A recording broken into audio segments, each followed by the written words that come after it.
Hello, and welcome to r/ProRevenge. Just before we get into today's video guys, don't forget to hit that subscribe button, and hit that bell in the corner to be notified of all future uploads. Let's get on with the first one. Throw out my food and lie? Okay, you're going to jail for assault. You might remember me from a post a month or so ago. I dumped and kicked out my now ex-girlfriend for secretly stealing and throwing out several $100s worth of my food. Quick side note, I think I need to get on that story as well. A few years into our relationship, my girlfriend watched and subsequently made me watch an awful movie called What the Health. This led to her going vegan and constantly trying to force me to go vegan. I am a hobbyist athlete and a bodybuilder, and going vegan isn't viable for me. I love meat and milk, and I need my protein, about 260 grams per day of it. Anyway, after several months of her being insane, my milk and meat started disappearing from the fridge and raising my suspicions. I eventually caught her on camera after months of her lying to me. She threw out a total of $400 worth of food when all was said and done. This brings us to yesterday. She's been reaching out talking about trying to get back together. This is after she literally made a Facebook group claiming that I abused her. I would absolutely never do that. Disgusting lies. And told close friends and family all kinds of horrible stories about me.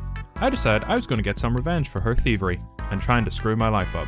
I invited her over for dinner last night, telling her I had since gone vegan. I cooked her a dinner and she made it clear she regretted nothing and just had to make me see the light about going vegan. So I gritted my teeth and cooked her some tofu tacos with my new recipe, mimicking chipotle sofritas. She ate 2 plates and loved it so much that she demanded the recipe. She continued being extremely rude and admitted that everything she said about me had been a lie. But that she was very hurt and determined to hurt me too. I recorded our entire conversation on my old iPhone. She tries to get frisky with me after dinner and I tell her, let me write down the recipe for you before I forget. I write down the words ground turkey on an index card and give it to her with a wide smile on my face. She starts freaking the F out. Now, I had already told my neighbour that if he hears any screaming to call the cops. I knew her reaction would be insane because she is an insane person.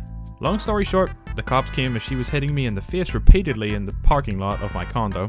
She got arrested for assault. I took video and put it on Facebook, tagging everyone who was in her Facebook group slandering me. I also added the audio of her admitting all the stories she told about me had been lies. Local hero sticks it to City Hall. This happened quite a few years ago, where my hometown is.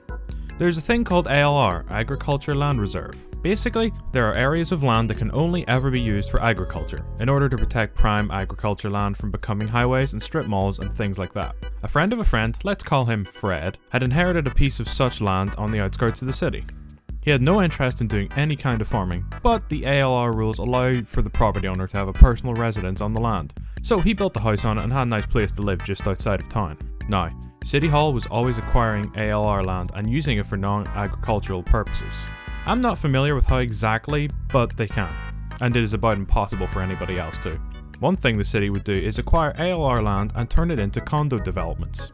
They had a version of 3 high-end condos to be built where Fred's property was. They had already bought the properties on either side of Fred's land, and were going after his too. The city was offering Fred the property value, and since he just built a house there, he would be losing on the deal, so Fred said no. While the condos on the other side of Fred were being constructed, the city used every tool they could to try and expropriate Fred's land, but the ALR restrictions made it tricky. Finally, they told Fred that since his land was ALR, he needed to be using it for agriculture within 30 days, or they could take it from him. Fred's response? Pig farm. He crammed as many pigs onto his property that he legally could. Full compliance with farming regulations, health and safety, whole 9 yards. Since he had fulfilled his obligations with the ALR, the city could not touch him, period. The city had already pre-sold a number of these condos and naturally, none of the buyers were happy to have spent a small fortune to live next to a big, stinky pig farm. Most of the buyers obtained grounds for dismissal on their purchase agreements, while the rest filed a big lawsuit. The city's project was sinking fast.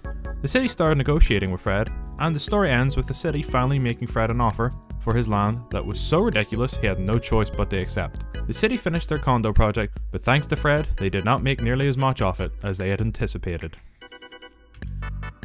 How I got my revenge on a TV show. So to begin this story, I have to explain. I'm a college student in Portugal, so sorry if my English isn't 100%. I was born and raised in Azores, small little islands in the middle of the Atlantic Ocean. In order to pursue college, I had to move to the mainland. For this, I had to rent an apartment. It's a good apartment, 3 rooms, 2 bathrooms, and a living room, and a kitchen, and it's in a quiet neighbourhood, so all good. This was until they started to do construction work in the apartment above. The construction work is made by a TV show called Quiero Mudar a Casa.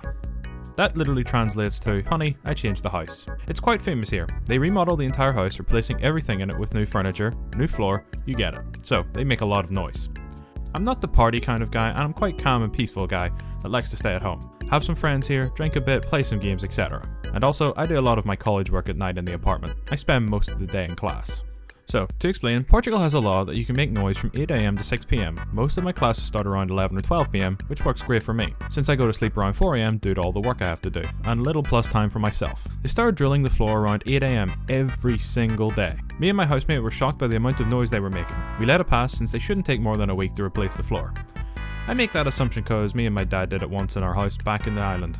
But no, that noise lasted for the entire time they were there. I got a bit upset since I couldn't sleep, but I also couldn't leave the college work undone. So I decided to try and talk with them. I went upstairs to the apartment and knocked. Then came this really fat and short guy looking at me like I wasn't even there. And the talk went like this. Me.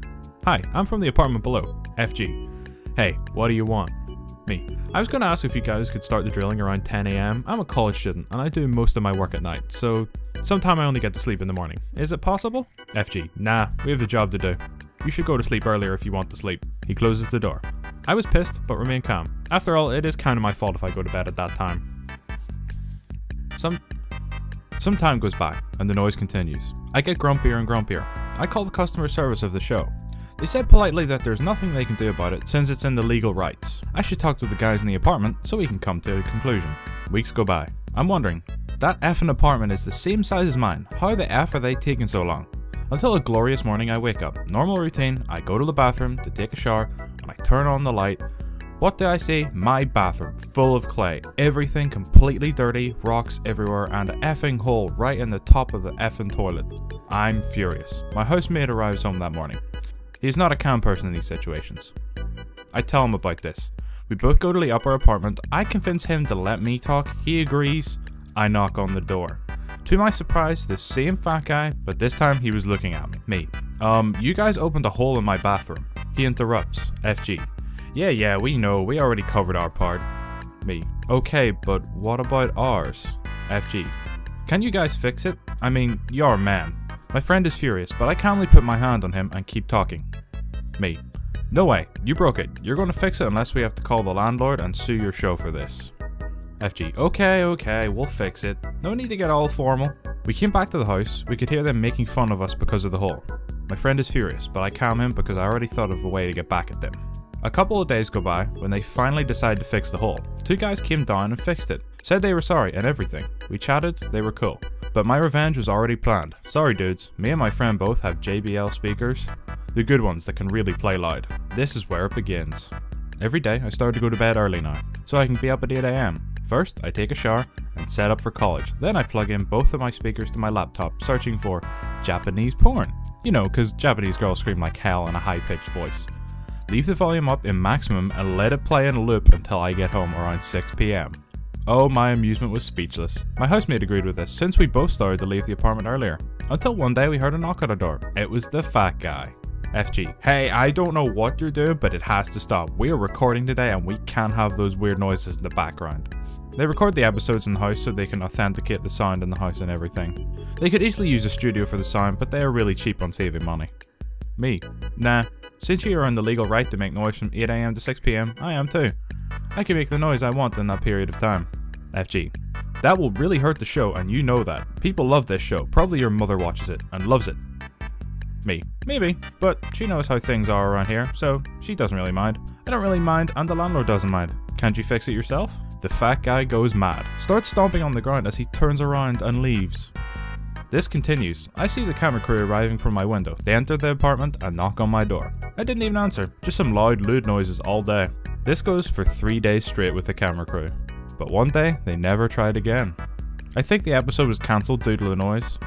The funniest part is they make the constructions free for people. The only revenue they gained is from the viewership of the episodes. It puts a smile on my face when I know that they just wasted a budget for nothing. Ah, sweet revenge. Alright guys, that's gonna be it for today's video. If you enjoyed, feel free to leave a like, share the video with your friends, and I'll see you guys in the next one. Peace!